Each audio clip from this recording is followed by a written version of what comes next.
مشرکوں کی عبادت کے طریقے مختلف ہوتے ہیں لیکن کام شرک وہ ایک ہی ہوتا ہے۔ تو اللہ تبارک و تعالیٰ یہی فرماتے ہیں کہ یہ لوگ اللہ پر جھوٹ باندھتے ہیں۔ ایک ہے کتے والی سرکار، نام سنا ہوگا آپ نے، غالباً مجھے یاد نہیں پڑا کہ پاکستان کے کسی ٹی وی چینل پر بھی وہ آیا تھا، کتے والی سرکار، اب اے ٹی وی پر، تو بہت سارے کتے لے کر آیا تھا۔ اب دیکھیں آپ، کتے لے کر آیا ہے اور وہ نجس جانوروں کے ساتھ بیٹھا ہوا ہے، تبھی یہ پہنچی ہوئی سرکار ہے۔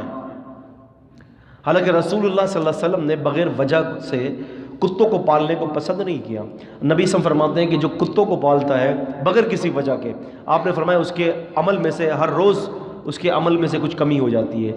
غالباً قیرات کا ذکر کیا نبی صلی اللہ علیہ وسلم نے کہ کچھ نہ کچھ اس کے عمل کے اندر کمی واقع ہو جاتی ہے۔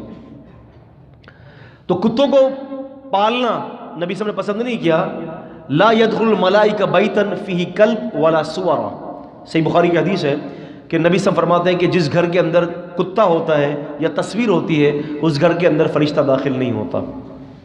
تو یہ کتے ہو گئے، یہ تصاویر ہو گئیں، تو یہ وہ چیزیں ہیں کہ فرشتے داخل ہمارے گھروں کے اندر نہیں ہوتے، اسی وجہ سے فرشتے ہمارے گھروں کے اندر برکتیں نہیں ہوتی۔